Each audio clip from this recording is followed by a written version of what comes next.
Ladies and gentlemen, welcome back to another episode of BSing Sports, part of the BSing Network, where we do a little BS and we talk a whole lot of sports. I am your host. You've seen me, you've heard me, Ryan Swift. However, you may not have seen or heard in a while, Mr. Jacob Krogan. What's up, buddy? Long time. It's been way too long. Way too long. We did an episode about 5 weeks ago. We were on a vacation for Memorial Day weekend. We met up and had a blast, by the way. We got 50 viewers on that show and ended up making a jersey bet on that show. Trevor Lawrence, top 12 fantasy quarterback this upcoming season. This episode, speaking of Trevor Lawrence, quarterback Dynasty Tiers and rankings. Just to preface, I'll let Jake go into his point of view there. But just a preface from my point of view, I will not sit here and argue to the death about ranking inside of tiers, right? It's more about the tier itself than the ranking number.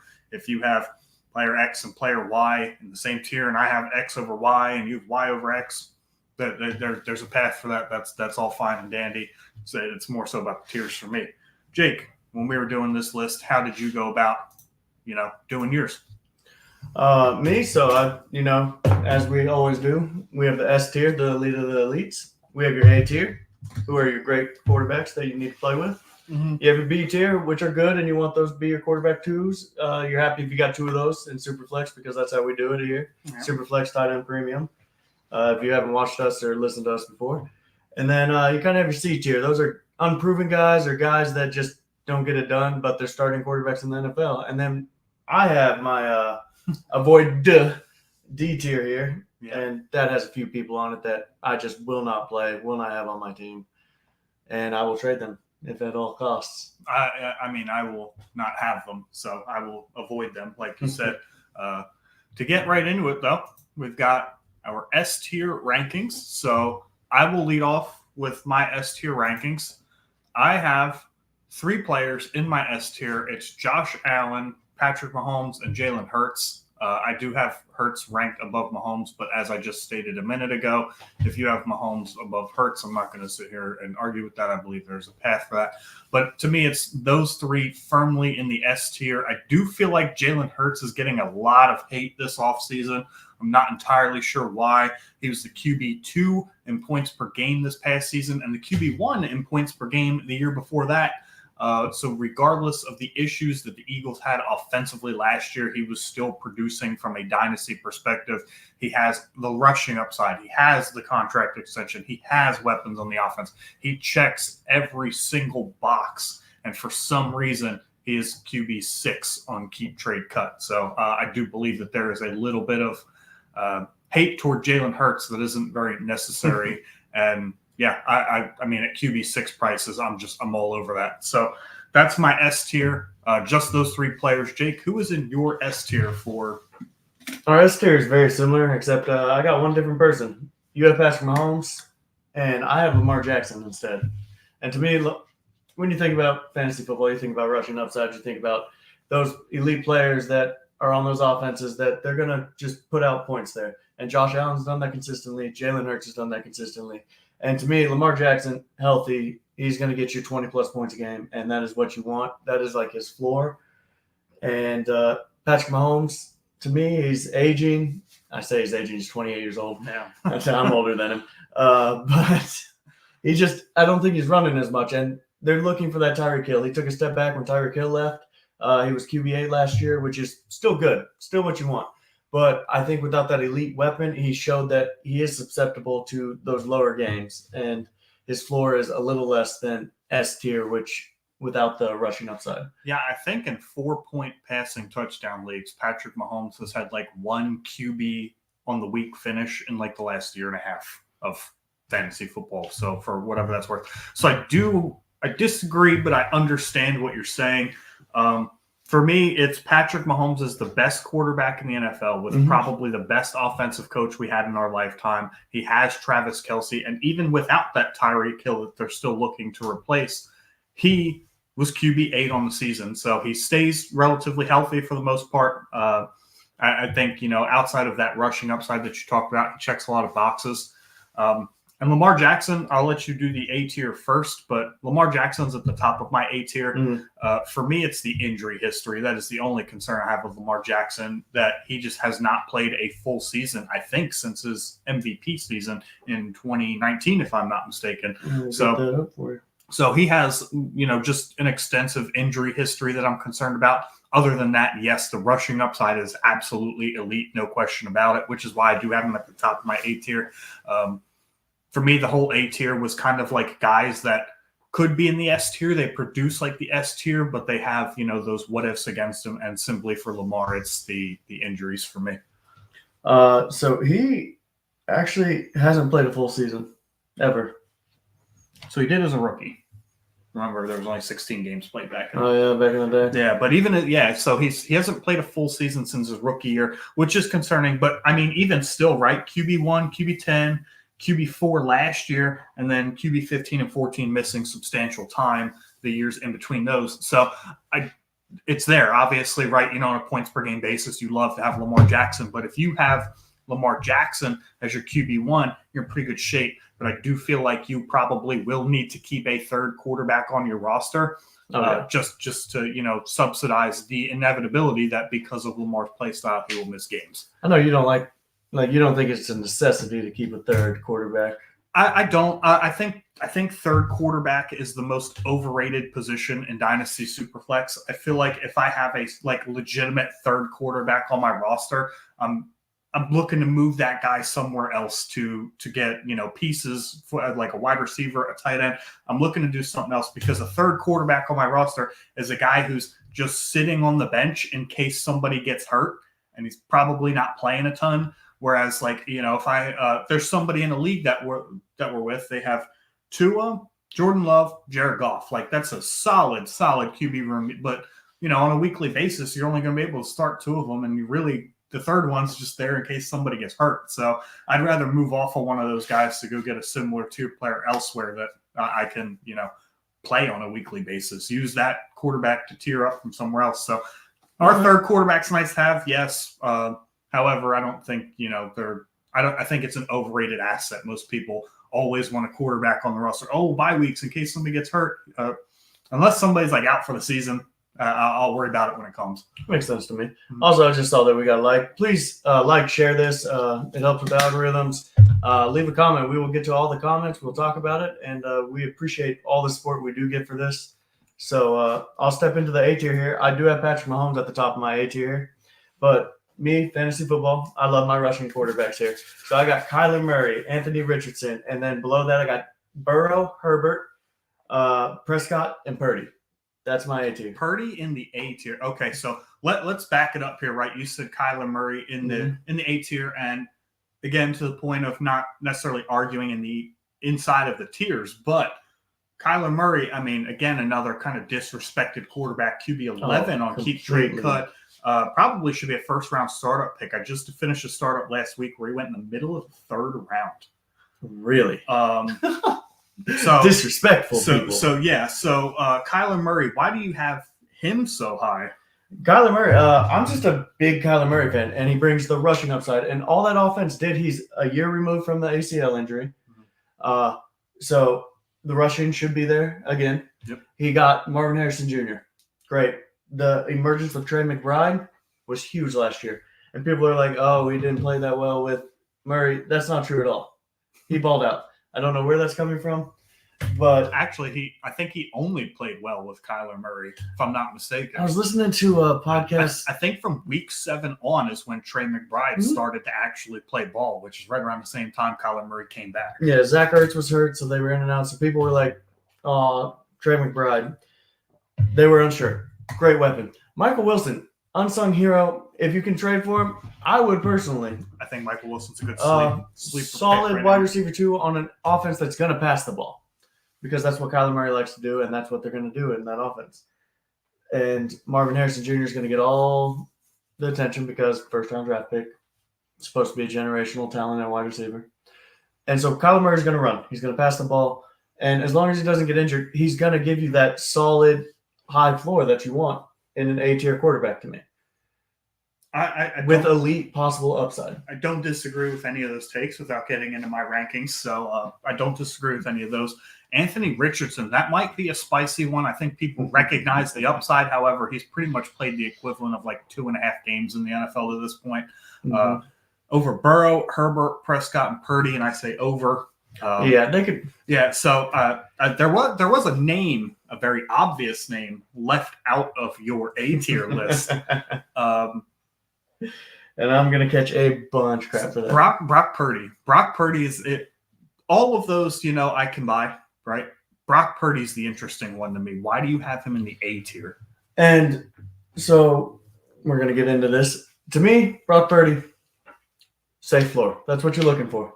Safe high floor. He is in a juggernaut of an offense. You have CMC, you have IU, and you have Debo, and you have Kittle. Great players to be around. He has proven day in, day out, all last year, and then even when he played prior, the year before, that he is that guy, that he can run that offense to perfection, and he's on his rookie contract. So he's there for at least, 2 more years? I think or is this his final year? Should be 2 more years. 2 more years on the rookie deal. And so they're going to re-sign him, and he's going to run that offense, especially if he plays well again this year. But you have the safe floor, and to me, that is the A tier because he's going to give you 18 to 20 points a game minimum because that offense is a powerhouse, and he's going to screen past the CMC. He's going to take you 70 yards to the house every time. It's almost a guarantee. It's almost a guarantee. Almost a guarantee. Yeah, I think that was a little dramatic, but I see the point that you're trying to make here. So Brock Purdy last year, 4-point passing touchdown average, just over 18 points per game, finishes the QB 6. I don't necessarily hate those. My biggest questions are what's going to happen when Purdy inevitably gets paid and the offense inevitably doesn't become a juggernaut, right? Is he still going to produce, right? Not only that, we have Debo, who's not necessarily aging, right, going into his age 28 season. However, he does have an extensive injury history on him. Christian McCaffrey, 28 years old for a running back. He might as well be ancient at that point. George Kittle, again, injury history, and he's going into his age 31 season, I believe. So for me, it's, yes, he's got a nice 2-year window on that rookie deal, but what am I going to see after that? When inevitably he is not in the same system anymore, or the same team rather. He'll be in the same system, but the team's going to look different. Yeah, but by then you hope through the draft, through everything, that team and organization is so good at what they do. They get those players. They draft them. They develop them. And so we have Ricky Pearsall this year. He might turn into a stud. Nobody was throwing him the football at Florida, but he has all the intangibles that you want of IU. Your boy Richardson's throwing the ball at Florida. That is true. The 50% completion percentage. And the guy that you slammed. I slammed pre-draft for Anthony Richardson.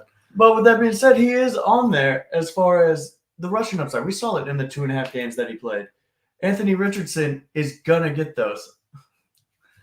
True King 6, thanks for commenting, popping in. All LSU quarterbacks are triple F tier. That's especially because Joe Burrow being from Ohio State. Yeah, that's true. I can agree with that. Yeah, that's where Joe Burrow is remembered. That's where I remember Joe Burrow being from. I don't remember him being from LSU at all. Oh, okay, makes sense. Yeah, totally. Jane Daniels, F tier. You're probably right, and that's that's a solid A tier though. I get that. So my A tier, I have Lamar at the top. I have Kyler and Anthony Richardson back to back because look at us go. Again, the rushing upside that those two provide. Kyler Murray's just completely overhated, right? Has never finished lower in his career than quarterback 9 in points per game on a season. So why is he being drafted as the 11th quarterback? Or ranked as the 11th quarterback on Keep Trade Cut is beyond me. Where all they did was upgrade. Yes, where all they did was get better. Yep. Averaged almost 19 points per game last year, throwing the ball to Michael Wilson, who was a rookie, Trey McBride, and God knows who else. So I have Greg Dortch. Greg Dortch. I'm trying to pull out the receivers for the Cardinals right now. While you're doing that, the rest of my A tier, so Lamar, Kyler, Anthony Richardson, I have CJ Stroud, Justin Herbert, Joe Burrow, and to round it off, I have Dak Prescott in the A tier. I think Dak is another one that gets a little overlooked sometimes just because he's on the Cowboys. And there's, obviously the Cowboys don't win Super Bowls and, playoff games. Yeah, playoff games. Anything, really. But that doesn't take away from the fact that the last 5 years, if you take all of their numbers combined, Dak Prescott has more points per game than Patrick Mahomes. Like, from a fantasy aspect, this guy is going to go out there and he is going to produce, right? He just turned CeeDee Lamb in wide receiver number 1 overall last year and potentially wide receiver 1 overall in Dynasty. So Dak Prescott has done nothing but produce fantasy points. So why is he in my A tier instead of my S tier? Injuries, right? Dak Prescott does have quite a history of being hurt with the ankle injuries, the thumb injuries, so there's a bit of an injury history there.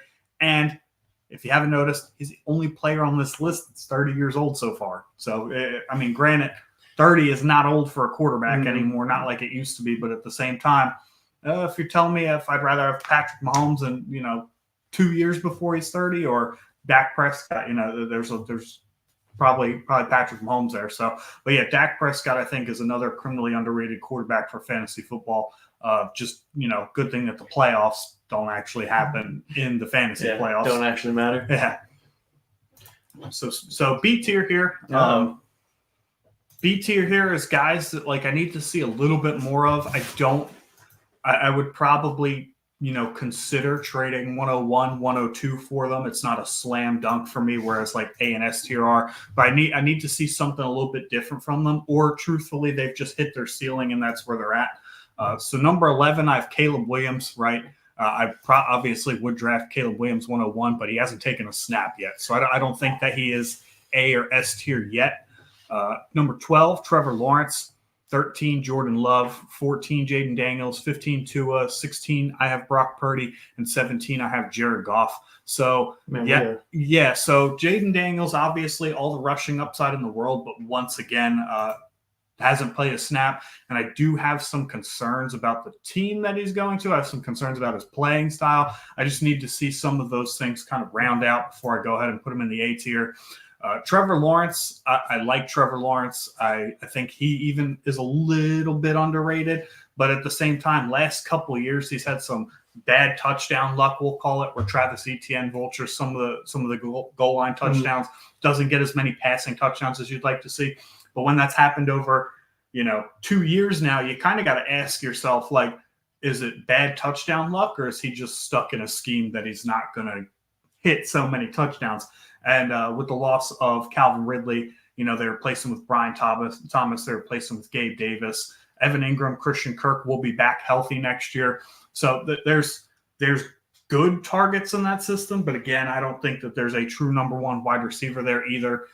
So I'm starting to question whether his ceiling is low end QB1. You don't think Brian Thomas Jr. can be the wide receiver 1 there?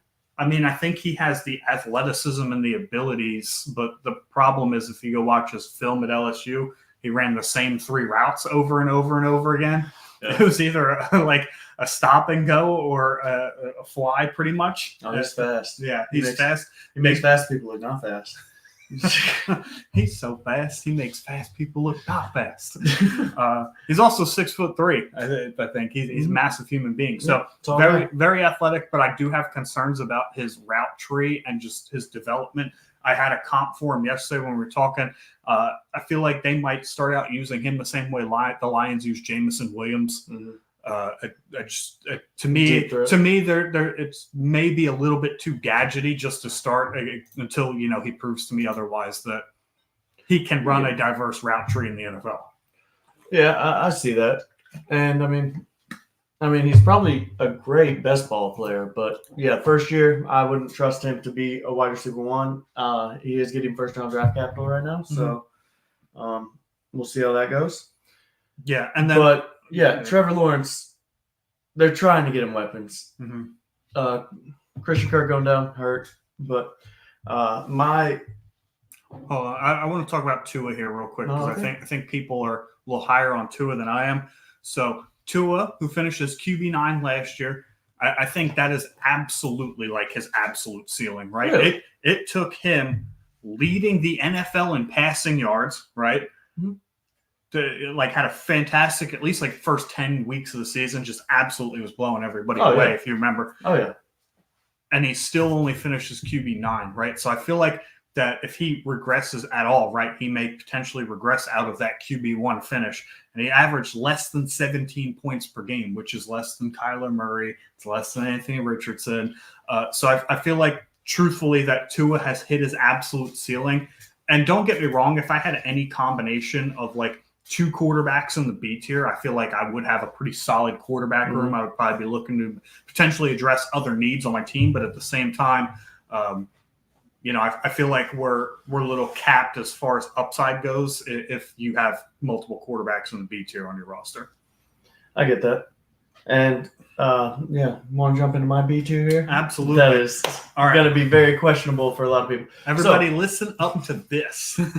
So I start here with CJ Stroud in my B tier. Stop. Why? I want to see it again. I want to see one more year where he can produce, because when he got pressured in that playoff game, balls were inaccurate. He wasn't what he was. Okay. And so to me, that scares me that if he does get pressured, and if that division ever, decides to be good in football.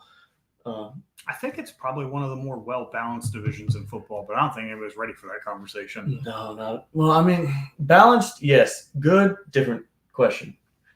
Like collectively as a whole division 1 through 4, I feel like it's the best division in the NFL. You don't have anybody today right now where you look at their team and go, yep, that team sucks. I mean, you can make that argument for the Titans right now.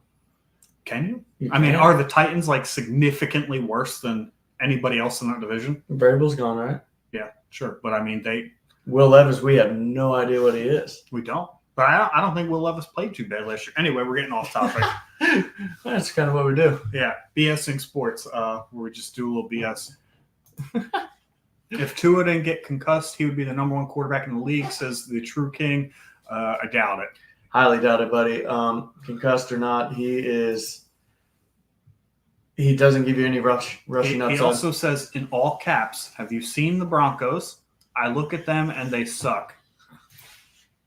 In case you didn't notice, I feel like if you're listening on Spotify, Apple Podcasts, wherever you listen to your podcast at, the True Six King is Jake's former roommate, and he's just on here to troll him, which 100% is funny. Anyway. It's always a good time. One of our most loyal listeners. Yes, by the way, we thank you for your support there, Ginge. All the time, buddy. So B tier, CJ Stroud, you want to see him do it again. My comeback to that is Anthony Richardson played 2.5 games and is in your A tier.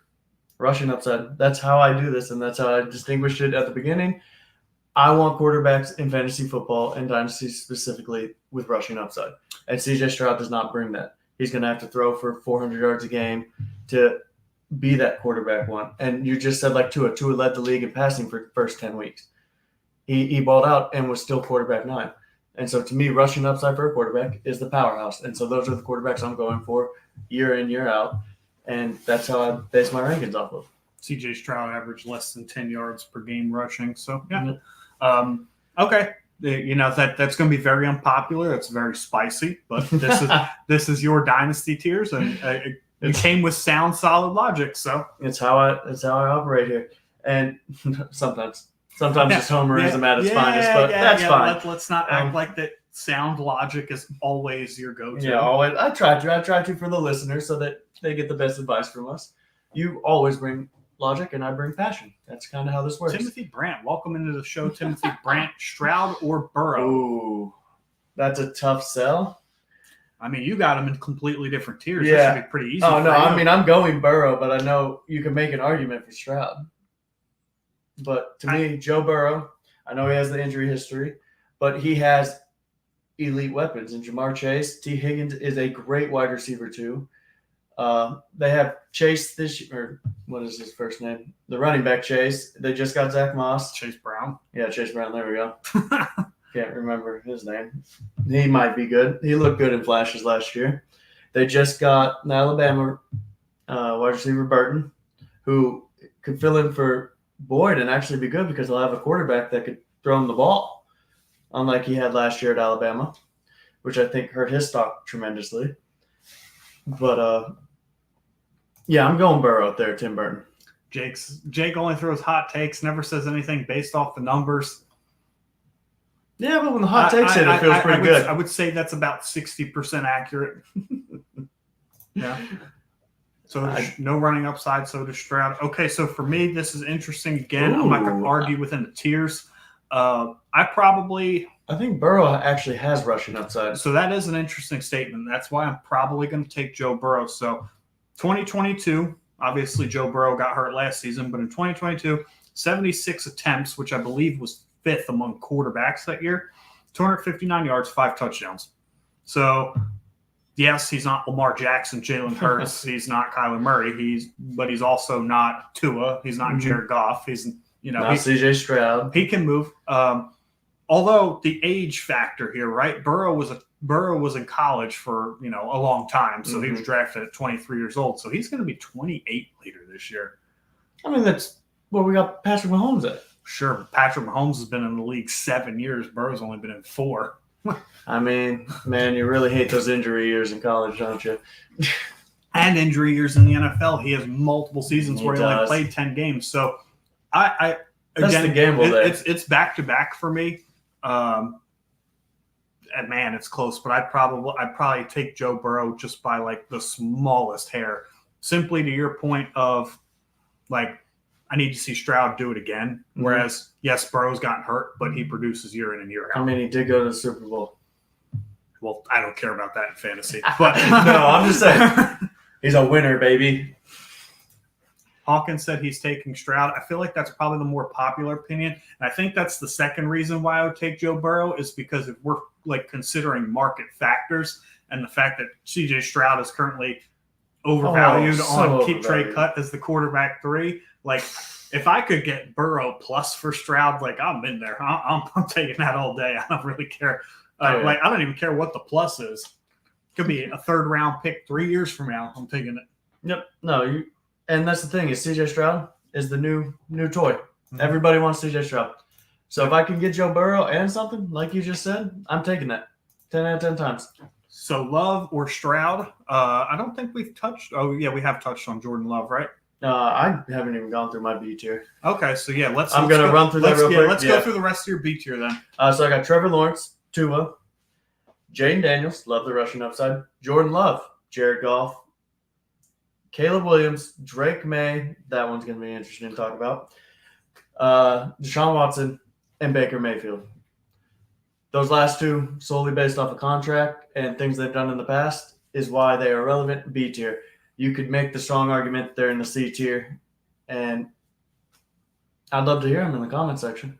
Yeah, so I obviously don't have them in my B tier because we read off my B tier: Caleb, Trevor, Jordan Love, Jaden Daniels, Tua, Brock Purdy, Jared Goff. So to answer Timmy's question, so Love or Stroud, I'm taking Stroud.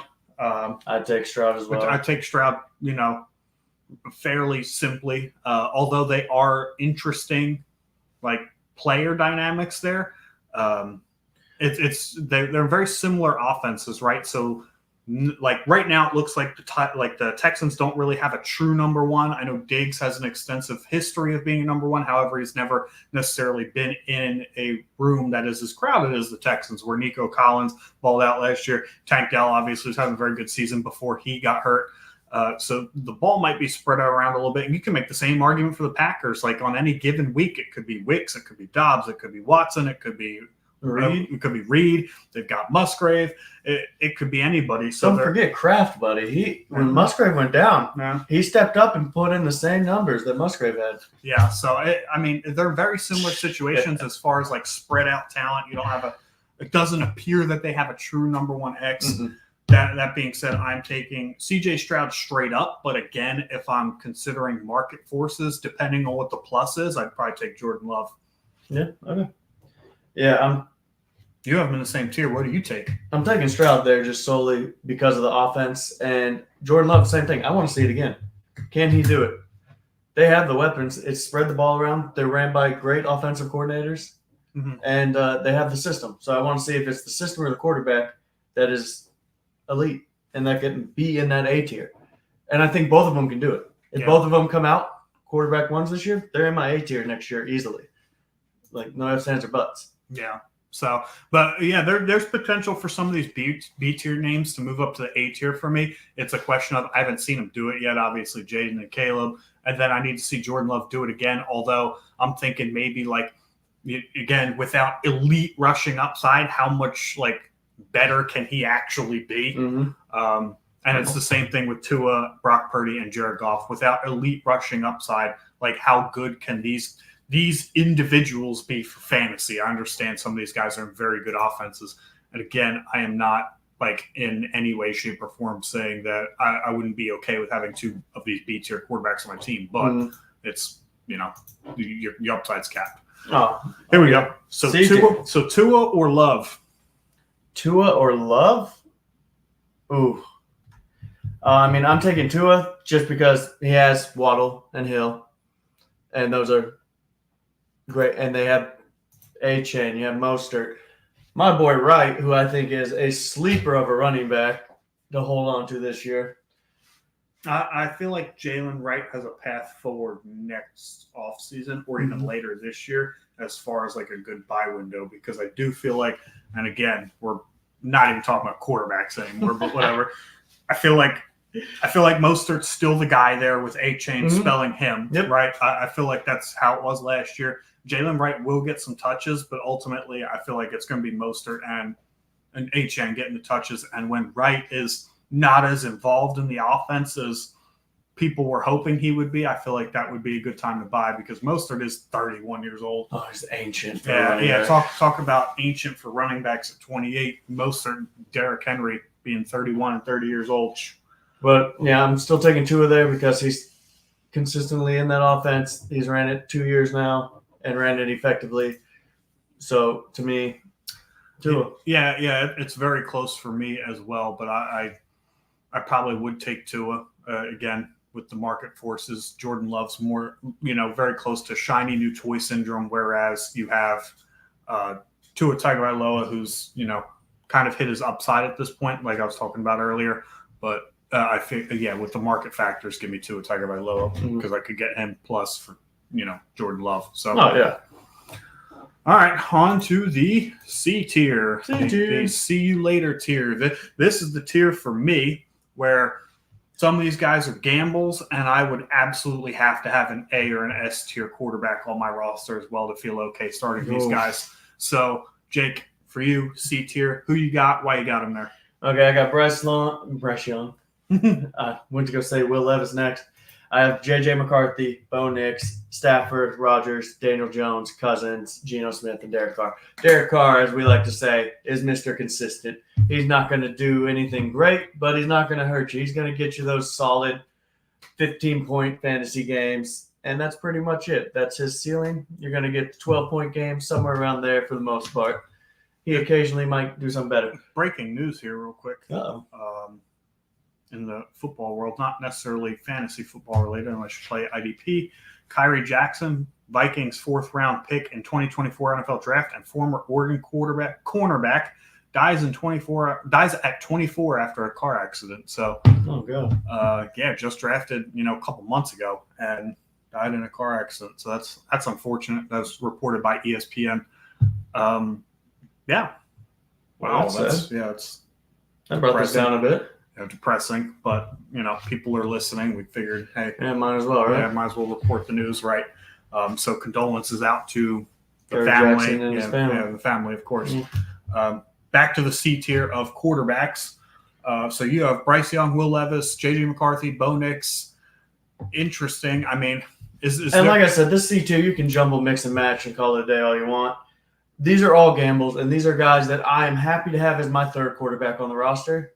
And I'm not worried about it. Yeah, if these guys are your third quarterback, you're in fairly good shape. And again, I might even look to move these guys to somebody who's really hurting for quarterback. If you see a team in Superflex that has one starting quarterback, or has two starting quarterbacks, and they're looking to change it up. Maybe they have an avoid tier quarterback. Who knows? But maybe a little avoid tier. So, but Bryce Young played terrible last year. Still absolutely. Number 1 overall draft pick. Got great offensive coordinator and has potential to completely be out of the C tier if he plays well this year. They got some receivers for him. They got a running back for him. Offensive coordinator, upgraded the offensive line. So to me, that's why he's the top of the C tier. he has potential to actually be in this B tier and even the A tier if he, for some reason, just goes nuts this year in football. But then Will Levis, we don't know where we're getting. J.J. McCarthy, rookie. Bo Nix, rookie. On teams that we don't know what's going to happen. Christian Gutierrez comments on YouTube, LSU shirt almost made me unsubscribe. Yeah, I had morning sickness from watching him, come out of his room with that on this morning. That was awful. But everybody's a hater. I keep pushing through. So I don't necessarily hate anybody in the C tier. To your point, I do think Bryce Young has a path out of the C tier, and I'm very high on Bryce Young versus consensus this year because I think coaching for young quarterbacks matters so much. Look at guys like Anthony Richardson, who had, were not great passers in college, and then his first year in the NFL comes out and surprises everybody. Why? It's probably because Shane Steichen, built the offense for him to be successful. And I think Dave Canales is going to do that in Carolina. Last year with Baker Mayfield, Baker had arguably his best season of his career. 2 years ago, Geno Smith signs a contract with the Seahawks, and then he, has the best year of his career, has kind of a resurgence there with Dave Canales as the quarterback coach there. So I feel like Dave Canales is kind of like the QB whisperer, and if he can't get Bryce Young, at least moving in a positive direction this year, then there is going to be concern for Bryce Young. So I do have him at the top of my C tier as well, but I do feel like he has a path out of the C tier. And then the rest of my C tier, I have J.J. McCarthy, Drake May, Deshaun Watson, Baker Mayfield, Will Levis, and I went to 24 quarterbacks, and I have Michael Penix Jr. at the bottom of that tier. So I have J.J. McCarthy right behind Bryce Young because, again, coaching matters, and I feel like Kevin O'Connell can take J.J. McCarthy, his skill sets, and just catapult him, right? That, and he's going to one of the best situations a first-round pick could go to. He's got Mr. Justin Jefferson, Jordan Addison, and at some point this year, we assume T.J. Hockenson will be back, probably midway. He also, I feel like underrated, once again, not a quarterback, getting off topic. Aaron Jones, I feel like, is a great veteran running back to have in the backfield with you. To pass catch and to just, provide guidance. Yeah, just, hey, you see this? Like when he's back there with him, just making sure he's blitz pickups and giving direction. And so, yeah, J.J. McCarthy, that's why I have him, what do I have him, third on this list? Yeah. Just, he has a path, the easiest path to me, to become fantasy relevant here. And he has rushing upside. Mm-hmm. So I'm not concerned about these reports that Sam Darnold is the starter. Even if Sam Darnold does start the year, I think we've seen enough of Sam Darnold to know what Sam Darnold is. And they didn't just waste a top 10 pick on drafting J.J. McCarthy to have him sit for his entire career. J.J. McCarthy will eventually get on the field, whether it's week 1, week 7, or maybe he sits his whole year. Who knows? I'm not concerned about it. I do like the skill set that J.J. McCarthy has. I have, it's Drake May, Deshaun Watson, Baker Mayfield, Will Levis. Baker and Deshaun Watson are in here because of their contracts. However, again, Baker just had the best season of his career, and the guy who held that best season of his career, Dave Canales, is gone. So I need to see Baker Mayfield do something without Dave Canales there to prove that, like, hey, I'm legit. So 3 years as the starter in Tampa Bay, that's what his contract says. However, Mike Evans is getting a little older. Chris Godwin does have his issues staying on the field for injuries. So that situation's a little bit fluid. And again, no real rushing upside for Baker. So Will Levis is an interesting one to me, though, because I do feel like they set him up to succeed. Succeed and be like, hey, like, we have enough around you now to show, like, to make it either you're the quarterback of the future or you're not. And I love the Brian O'Callahan signing.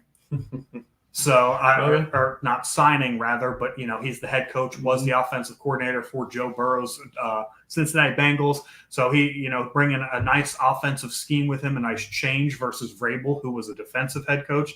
I feel like that organization is doing their due diligence to say, hey, Will Levis, we're going to give you every chance we need to succeed. Are DeAndre Hopkins and Calvin Ridley flashy names that they were 5 years ago? No, they're not. Are they still very viable NFL wide receivers that can help a young quarterback? Absolutely. And I feel like the 1-2 punch of Tajay Spears, Tony Pollard, yes, again, not fantastic names, not sexy names, but they are good enough running backs to provide some upside for Will Levis. I think there's enough around him to say, hey, either you're the guy or you're not. Mm. So, and I like Will Levis this year. I don't think he did a lot of bad things last year. I don't think he did a lot of great things last year. He needs better pocket presence, pocket awareness. For sure. Needs to learn how to get rid of the football. But that being said, he wasn't turnover prone. He didn't just get rid of the ball and throw it into the defender's lap. So, oh no, he's a big dude too. So it's not like he's gonna get taken down easily. He's not Daniel Jones, Mister Small Hands Fumble McGee over there. Yeah, and the Deshaun Watson one for me, it's very simply. The contract that's in place is probably the only reason he's not on my avoid list. That, and he does have a little bit of rushing upside, averaging just over 30 yards per game rushing for his career. But, I mean, we haven't seen Deshaun Watson look like Deshaun Watson since he signed with Cleveland. So if he continues to play, subpar real-life football, especially in a division that, has Joe Burrow, has Lamar Jackson, and some very good teams, I would not be surprised if the Browns find a way to just eat the money and move on. Not Russell Wilson? No. Who? Russell Wilson? Who's that? That guy? Who's that? Somebody nobody should know about. I avoid Russell Wilson. We avoid. And then the last one, Drake May there. I believe in the upside of Drake May. I believe in the talent of Drake May. I know you believe in the talent of Drake May. That is a really crappy situation that he's walking into right there. And I actually hope that they just let him sit the whole first year. Really? I think the Patriots have a lot of work they need to do as far as building the team around him because, yes, while I like Jalen Polk, I think Javon Baker is going to be a solid, NFL player. These are not names that are going to scare defenses. What about Demario Douglas or Tyquan Thornton? What about Hunter Henry? Again, none of these names scare anybody. So, Ramondre Stevenson's their best offensive player. Oh, absolutely. Yeah. So, I do think that, it would help Drake May to just be in a better spot because coaching, location, can really hinder or help a young quarterback succeed. And I don't think this is the spot for him. Let me argue this real quick. Drake May, UNC, didn't have a ton of talent. Comparing college to the NFL, that's no. I'm just saying, Drake May made most of his big time plays doing his own thing because he didn't have the talent. He'd go through the reads and not be able to do it. Receivers getting open. I mean, Josh Downs is a very good wide receiver. So he was. Devontae Walker. Josh Downs balled out 2 years ago at UNC. And Devontae Walker played fairly well last year. Yeah, he did okay when he finally got to play because that whole incident. But and I think. I have Walker in a lot of mine. I'm not saying May can't do it without talent around him, but you're comparing college to the NFL. No, but you're also comparing the ACC to the NFL. So I'm not comparing. No, I was just saying Drake May is used to not having the talent, but he might have the best talent around him that he's ever had. I mean, but that's saying what? The difference in talent that he has around him from college to the NFL is this, but the difference in skill gap that he's going to be facing from college to the NFL is this. So, yeah, but you hope with the offensive line, which was not great at UNC, is better with the Packers or Patriots. Holy cow! I apologize for that one. Starts with a P. Close enough, right? Good enough for government work. This guy, Drake May fan. Big Drake May fan. But the rushing upside's there, and that's what I like about him, and that's why I have him in my C tier. Is he's probably going to be running around because he doesn't have elite receivers, and he's big enough to not get hurt. Sure. And I have Michael Penix Jr. at the bottom of my C tier. Yes, it clearly on paper looks like Michael Penix Jr. probably won't start for a couple years. But we've seen some slight movement in the NFL as far as moving off of quarterbacks with high guarantees in their contracts. We saw it with Russell Wilson. We've seen it with Carson Wentz.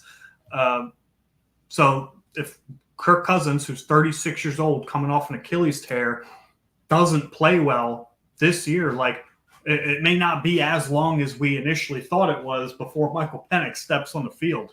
And the situation he's going to be stepping into, Zach Robinson is his offensive coordinator, who is a Sean McVay disciple.